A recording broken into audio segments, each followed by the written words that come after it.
While Super Mario Galaxy, the TikTok of recent video game movie history, is still fresh off of everyone's minds, there were some developments behind the scenes, especially when it comes to live-action adaptations.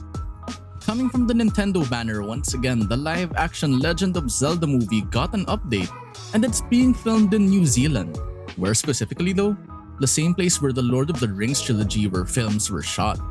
On the other side of the coin, we go from one world to another with Elden Ring's live-action film adaptation having some leaks and official updates. If you haven't been in the loop, a TikToker found the set of the Church of Marika looking as unnerving as usual, and officially, it looks like they added Nick Offerman, aka Ron Swanson, in Parks and Recreation. Live-action video game movies are often hit or miss, and while their quality is derivative of its source material, you can't deny that sometimes a little camp didn't hurt anybody. And while having a great story is fine and all, the fact remains that great writing without the visuals to match, especially for a video game movie, would really hinder how it feels to watch the film, or even worse, make you hate the game altogether. Like, could you imagine if the Elden Ring movie was just about a guy rolling around evading Malenia for an hour? Or a Minecraft film without mining? That's pretty depressing, right?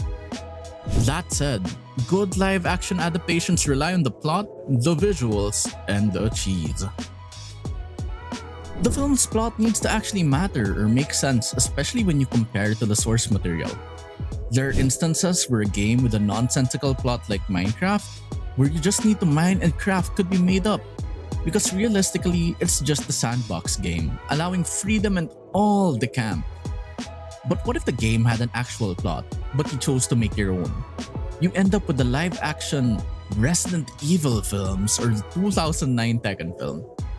You had all the cool characters ripe for the picking and a good plot in the first few games, but failing to actually connect it to the world or even make it make sense could still make it a good movie, but not a good game adaptation. In Tekken's case though, it didn't even stick the landing. It just had a full-on faceplant. Thankfully, Resident Evil did add game elements in its sequels, making it fun for the fans eventually, but my point still stands. Game-adjacent adaptations are fine. Source material adaptations are fine. Whatever M. Night Shyamalan did to the Avatar film, or Dragon Ball Evolution, even if they're not video game movies, that wasn't fine. When you play video games, you need to pay attention to the visuals and audio cues, so of course, while looking cool or funny depending on which side of the entertainment spectrum your movie's aiming for is a thing, you still need to match or translate the video game into the real world well.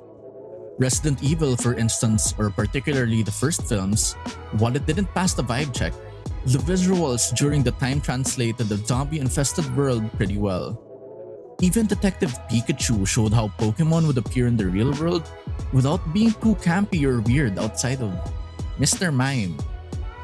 To add emphasis on how important the visuals are, especially considering the main character, think of the original live-action Sonic the Hedgehog film.